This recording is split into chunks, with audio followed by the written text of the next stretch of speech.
Welcome to our explainer. Today, we're digging into a viral video that makes a pretty huge accusation. It argues that politicians will publicly get you all fired up about certain cultural issues, while behind the scenes, they're admitting they're basically powerless to do anything about the very things they're condemning. So, let's get into it. Yeah, the source video does not waste any time. It kicks things off with this really blunt statement, setting a super critical and provocative tone right from the get-go.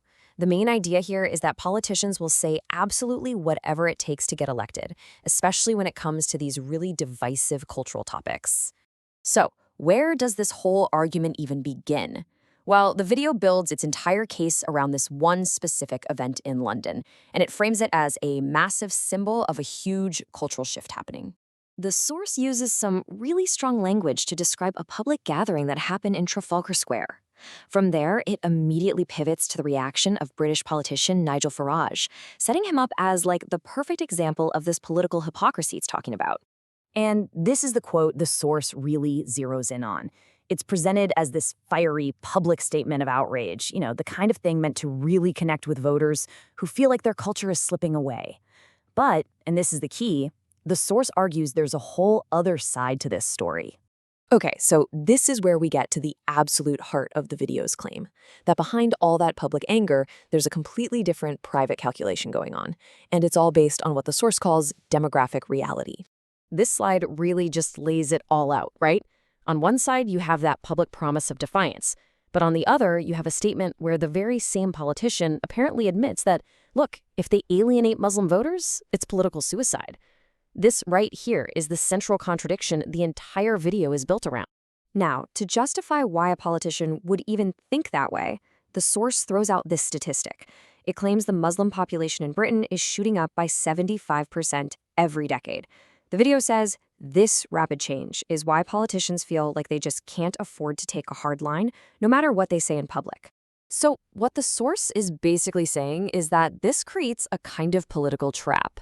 It's arguing that politicians are stuck. They're forced to publicly condemn certain things, but then privately accommodate them, just so they don't lose a big and growing chunk of voters. All right, so once it's laid out the problem, the video completely shifts gears. It brings in this really powerful medical analogy to argue that, hey, the old political solutions, they're just not going to cut it anymore. It's a classic strategy, right? Designed to totally reframe the whole debate. First up, the problem itself gets labeled as a cancer. The source uses this word to describe what it sees as this aggressive political force that's threatening the entire nation. And obviously, that analogy is meant to make you feel a sense of extreme urgency and danger. And, if the problem is cancer, well, the video argues the only answer is chemotherapy. It's very clear that these solutions would be aggressive, even horrible, but it frames them as the only possible way to fight what it's calling a fatal disease. So what does this chemotherapy actually look like in practice?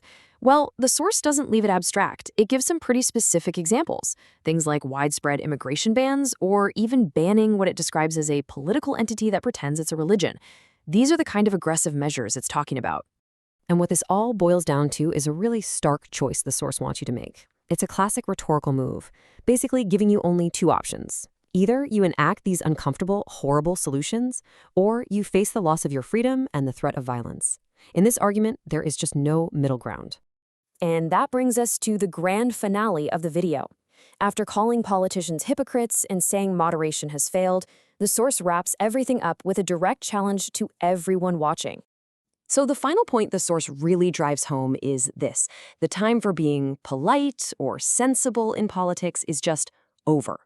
In its view, the problem has gotten so bad that trying to use conventional methods now is like trying to cure a terminal illness with a better diet. It's just too little, too late.